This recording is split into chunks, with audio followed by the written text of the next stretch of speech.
রূপপুর গ্রামের এক কোণে ছোট্ট কুঁড়ে ঘরে অসুস্থ মা সুমিত্রাকে নিয়ে থাকত অনন্যা।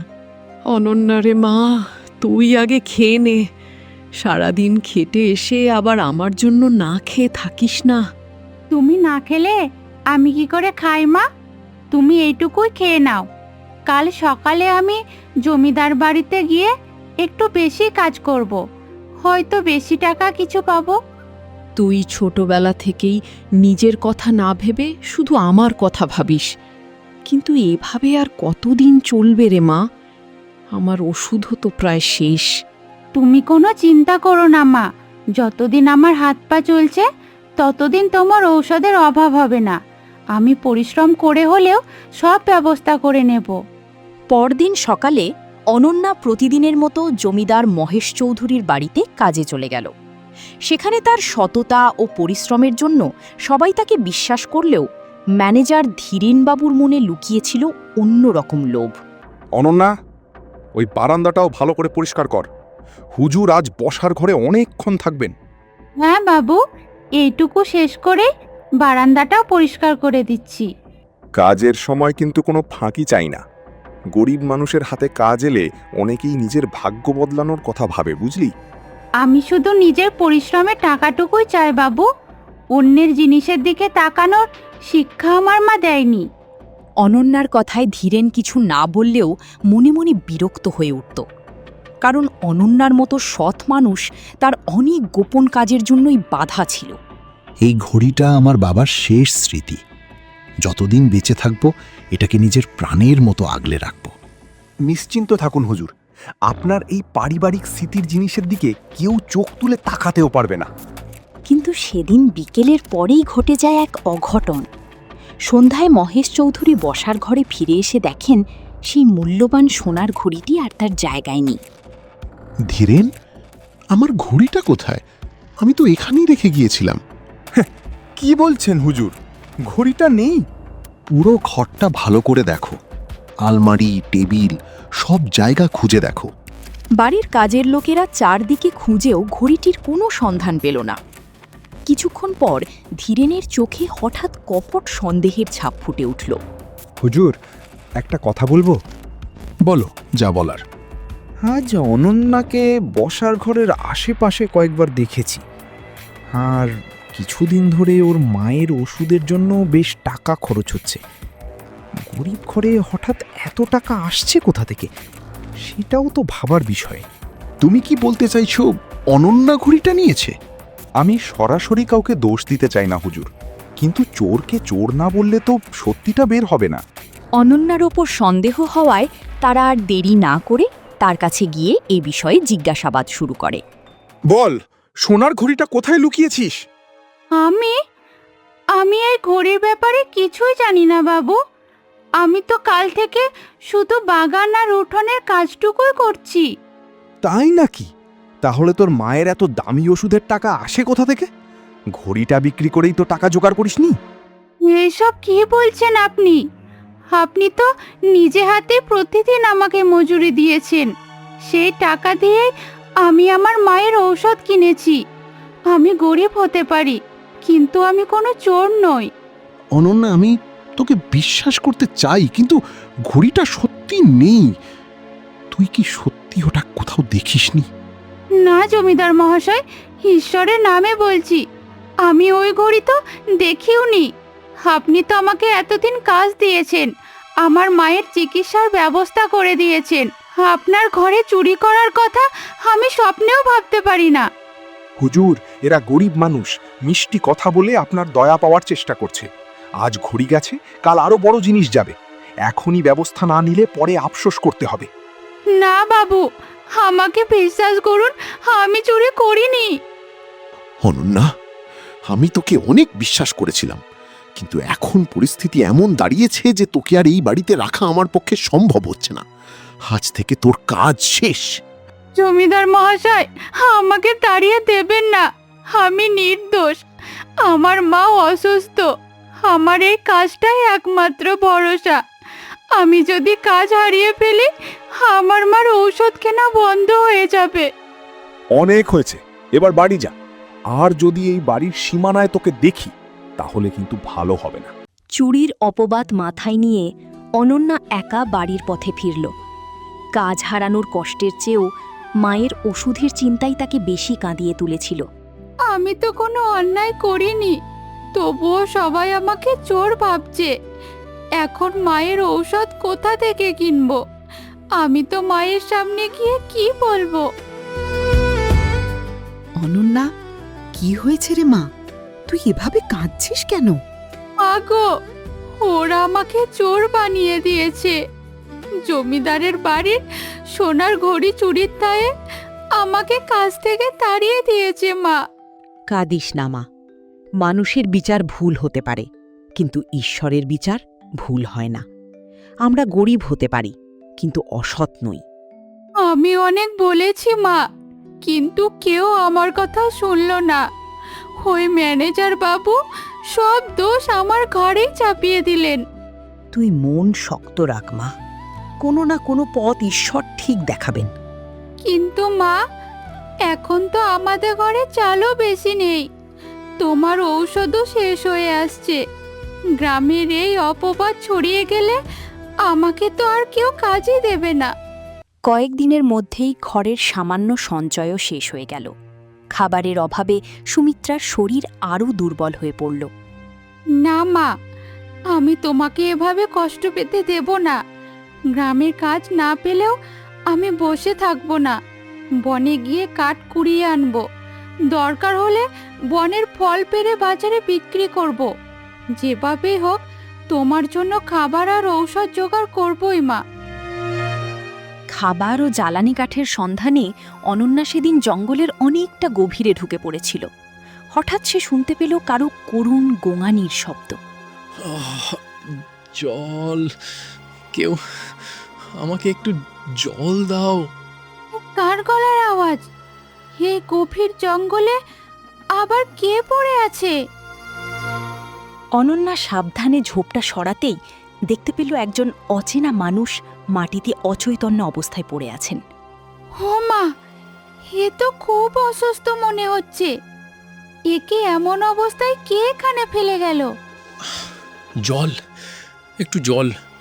লোকটাকে জানি না, আবার যদি কোনো বিপদে পড়ি। এমনিতেই চুরির অপবাদ মাথায় আছে, কিন্তু একজন মানুষকে এভাবে অসহায় অবস্থায় ফেলে রেখে যেতেও তো পারি না। নিজের ভয় ও ক্লান্তির কথা ভুলে অনন্যা তারপর অনেক কষ্টে তাকে নিজের কাঁধে ভর দিয়ে লোকটিকে বাড়ি নিয়ে এলো। ওরে অনন্যা, এ কাকে নিয়ে এলি রে মা? লোকটার অবস্থা তো খুবই খারাপ দেখাচ্ছে। কি হয়েছে ওর? মা, ভয় পেও না। জঙ্গলের ভেতরে ঝোপের আড়ালে অসুস্থ হয়ে পড়েছিলেন। শরীরটা খুব দুর্বল হয়ে গেছে। সময় মতো সাহায্য না পেলে হয়তো বড় কোনো বিপদ হয়ে যেতে পারত। কিন্তু রে মা, লোকটা কি? তাকে চিনিস? এমনিতেই চুরির অপবাদে আমাদের অবস্থা খারাপ, তার উপর আবার অচেনা মানুষকে ঘরে রাখলে গ্রামের লোক কি বলবে? আমি এখনই কবিরাজ মহাশয়ের কাছে যাচ্ছি। উনি নিশ্চয় কোনো উপায় বলবেন। ততক্ষণ তুমি ওনাকে একটু আরাম করে শুইয়ে রাখো।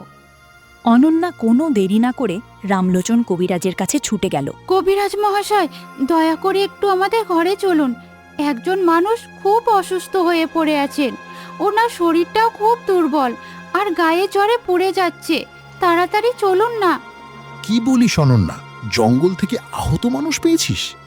হ্যাঁ, জঙ্গলের মধ্যে অসুস্থ হয়ে পড়েছিলেন।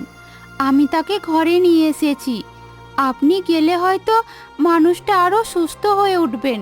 চল, আর দেরি করা যাবে না, আগে মানুষটাকে দেখি। কবিরাজ মশাই লোকটির ক্ষত ও শরীর পরীক্ষা করে কিছুক্ষণ নীরবে রইলেন। তারপর তার মুখ আরও গম্ভীর হয়ে উঠল। আঘাতটা বেশ গুরুতর, মাথায় জোরে আঘাত লেগেছে, শরীরেও দুর্বলতা প্রচণ্ড। কয়েকদিন ঠিকমতো খাবার না পেয়ে জ্বরও এসেছে। নিয়মিত চিকিৎসা না হলে বিপদ হতে পারে। তাহলে কি করতে হবে কবিরাজ মহাশয়? আপনি ওনাকে বাঁচাবার কিছু ব্যবস্থা করুন। ওষুধ লাগবে, কিছু বিশেষ ভেষজ দরকার হবে, কিন্তু সেগুলো সহজে পাওয়া যায় না, খরচও কম নয়। অনন্যা কিছুক্ষণ চুপ থেকে বাবার দেওয়া পুরনো রূপোর আংটিটি হাত থেকে খুলে বলল, কবিরাজ মহাশয়, এটা আমার বাবার শেষ স্মৃতি, কিন্তু একজন মানুষের জীবনের চেয়ে তো বড় হতে পারে না। এটা আপনি রাখুন, তারপর ওষুধ দিয়ে দিন। না রে অনন্যা, এটা আমি নিতে পারবো না। তোদের ঘরের অবস্থা আমি জানি। এমন অবস্থাতেও তুই নিজের শেষ সম্বল দিতে চাইছিস, এটাই তোর বড় পরিচয়। কিন্তু ওনাকে বাঁচাতেই হবে কবিরাজ মহাশয়। চিন্তা করিস না, ওষুধের ব্যবস্থা আমি নিজেই করছি। আপনার এই উপকার আমি কোনোদিন ভুলবো না কবিরাজ মহাশয়।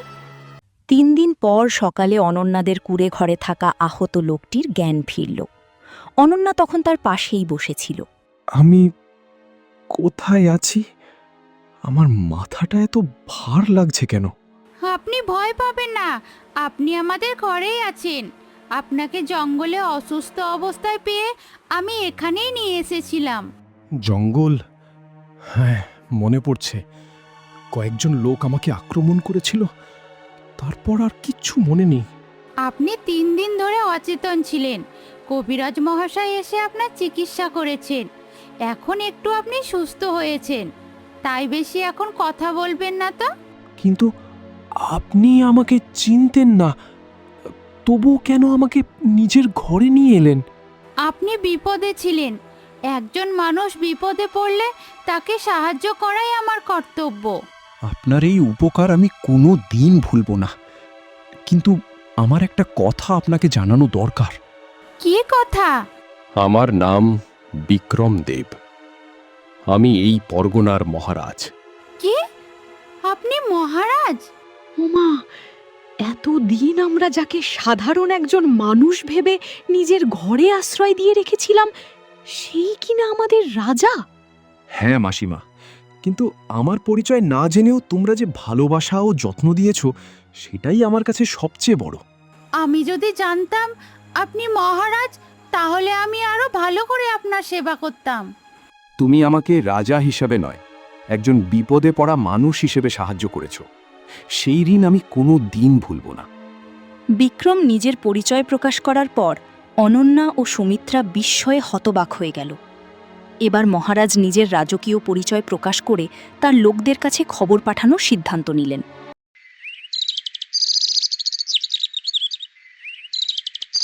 অনন্যা, এতদিন তোমরা আমাকে যে আশ্রয় দিয়েছ, তার জন্য আমি চিরকৃতজ্ঞ। কিন্তু এখন আমাকে রাজ্যে ফিরে যেতে হবে। তার আগে তোমাদের জীবনে ঘটে যাওয়া অন্যায়ের কথাও জানতে চাই। মহারাজ, আমি প্রতিশোধ চাই না, শুধু এটুকুই চাই যে সবাই যেন একদিন জানতে পারে যে আমি চোর নই। এতদিন যে অপবাদটা বয়ে বেরিয়েছি, সত্যটা প্রকাশ পেলেই আমার কাছে সবচেয়ে বড় পাওয়া হবে। বিচার অবশ্যই হবে, আর তোমার নির্দোষিতা প্রমাণ না হওয়া পর্যন্ত আমি এই বিষয়টি ছাড়ব না। মহারাজ তখন এক বিশ্বস্ত দূতের মাধ্যমে রাজপ্রাসাদে খবর পাঠালেন। কিছুক্ষণ পর রাজকীয় রক্ষীরা অনন্যাদের কুঁড়ে ঘরে এসে পৌঁছাল। জয় মহারাজ, আপনাকে নিরাপদে পেয়ে আমরা স্বস্তি পেলাম। আপনার নিখোঁজ হওয়ার পর পুরো রাজ্য উদ্বেগে ছিল। রাজপ্রাসাদে সবাই আপনার ফিরে যাওয়ার অপেক্ষায় আছে। তোমরা চিন্তা করো না, আমি সুস্থ আছি। তবে রাজপ্রাসাদে ফেরার আগে রূপপুরে আমার একটি গুরুত্বপূর্ণ কাজ বাকি আছে। এই গ্রামের এক নির্দোষ মেয়ের ওপর অন্যায় অপবাদ দেওয়া হয়েছে। সেই সত্যটা আমি সবার সামনে প্রকাশ করতে চাই। জো হুকুম মহারাজ, আপনি যেখানে যাবেন আমরা সেখানেই আপনার সঙ্গে থাকব। মহারাজ রক্ষীদের সঙ্গে নিয়ে কুঁড়ে ঘরের বাইরে বেরিয়ে এলেন। তার সঙ্গে রাজকীয় রক্ষীদের দেখে গ্রামের মানুষ ধীরে ধীরে সেখানে জড়ো হতে শুরু করল। মুহূর্তের মধ্যেই চারদিকে খবর ছড়িয়ে পড়ল। আরে, এতদিন যাকে অনন্যার ঘরে থাকতে দেখলাম, তিনিই নাকি আমাদের মহারাজ। আমরা তো কিছুই বুঝতে পারিনি গো, লোকটা যে রাজা কে জানতো। কিন্তু মহারাজকে দেখে হরিপদ আর পার্বতীর মনে ভয় নয়, বরং লোভ জেগে উঠল। পুরস্কার পাওয়ার আশায় তারা নিজেদের মিথ্যে কৃতিত্ব জাহির করার সুযোগ খুঁজতে লাগল। মহারাজ, আপনাকে দেখে আজ আমাদের প্রাণ জুড়িয়ে গেল। আসলে আপনাকে জঙ্গলে প্রথম আমরাই দেখতে পেয়েছিলাম। অনন্যা শুধু পরে সেখানে গিয়ে আপনাকে আমাদের কাছ থেকে নিয়ে আসে। হ্যাঁ মহারাজ, আমরা না থাকলে হয়তো সেদিন আপনার কি হতো কে জানে। আমরা নিজেদের কথা না ভেবে আপনার জন্য সাহায্যের ব্যবস্থা করেছিলাম। কাকিমা, তোমরা এমন মিথ্যে কথা কেন বলছো? আমি যখন ওনাকে জঙ্গলে পেয়েছিলাম তখন তো তোমরা কেউ আশেপাশে ছিলে না। আমি তো একাই ওনাকে কষ্ট করে আমাদের ঘরে নিয়ে এসেছিলাম। চুপ কর মেয়ে। মহারাজের সামনে নিজের নাম কুড়োতে গিয়ে এত বড় মিথ্যে বলতে লজ্জা করছে না? আমরা যদি সাহায্য না করতাম তাহলে এই মানুষটা বাঁচতেন কিভাবে? যথেষ্ট হয়েছে। একজন বলছে সে আমাকে উদ্ধার করেছে, আর একজনও একই দাবি করছে। হরিপদ, তুমি বলছো তোমরাই আমাকে উদ্ধার করেছিলে। তাহলে বলো তো, আমার চিকিৎসার জন্য তোমরা কোন কবিরাজকে ডেকেছিলে? কি ওষুধ দেওয়া হয়েছিল? আর কতদিন আমার সেবা করেছিলে? সেই একজন কবিরাজ ছিল মহারাজ, গ্রামেরই। উনি মানে গ্রামের কোন কবিরাজ? নামটা বলো। নামটা এই মুহূর্তে ঠিক মনে পড়ছে না মহারাজ। অথচ তুমি দাবি করছো আমার প্রাণ বাঁচানোর জন্য তুমি এত কিছু করেছিলে। যার নামই মনে নেই তার কাছ থেকে চিকিৎসা করিয়ে আমাকে বাঁচালে কিভাবে? হরিপদ ও পার্বতীর কথায় অসঙ্গতি দেখে মহারাজ রামলোচন কবিরাজকে ডেকে পাঠালেন। কিছুক্ষণ পর কবিরাজ মশাই সেখানে এসে মহারাজের সামনে দাঁড়ালেন। জয় মহারাজ, আমাকে ডেকেছেন? হ্যাঁ কবিরাজ মশাই, আমি যখন অচেতন ছিলাম তখন আমার চিকিৎসা কে করিয়েছিল? আপনি সবাইকে সত্যিটা বলুন। মহারাজ, অনন্যাই আমাকে ডেকে নিয়ে গিয়েছিল। জঙ্গলে আপনাকে পেয়ে সে এক মুহূর্ত দেরি না করে নিজের ঘরে নিয়ে আসে। আপনার চিকিৎসার খরচ জোগাড় করতে নিজের বাবার শেষ স্মৃতি রূপোর আংটিটিও আমার হাতে তুলে দিতে চেয়েছিল। তার সেই মানবিকতা দেখে আমি কোনো পারিশ্রমিক নিইনি। আমার মেয়ের ঘরে তখন খাবার পর্যন্ত ছিল না কবিরাজ মশাই, তবু সে ওই অচেনা মানুষটার জন্য নিজের শেষ সম্বলটুকুও দিতে চেয়েছিল। এবার বলো হরিপদ, তোমার গল্পের কোন অংশটা সত্যি? মহারাজ, আমরা লোভে পড়ে মিথ্যে বলেছিলাম। আমাদের ক্ষমা করুন মহারাজ। আপনার কাছ থেকে পুরস্কার পাওয়ার লোভেই আমরা এমন কথা বলেছি।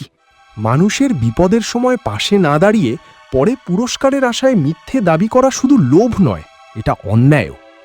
তোমাদের অপরাধের বিচার হবে, তবে এখন আমার সামনে আরও বড় একটি মিথ্যার পর্দা সরাতে হবে। প্রতিবেশীদের মিথ্যা প্রকাশের পর মহারাজ এবার অনন্যার ওপর ওঠা চুরির অভিযোগের সত্যতা যাচাই করতে জমিদার মহেশ চৌধুরী ও তার ম্যানেজার ধীরেনবাবুকে ডেকে পাঠালেন। মহারাজ, আপনার আদেশ পেয়ে আমি সঙ্গে সঙ্গে চলে এসেছি। আপনি আমাকে কি কারণে ডেকে পাঠিয়েছেন?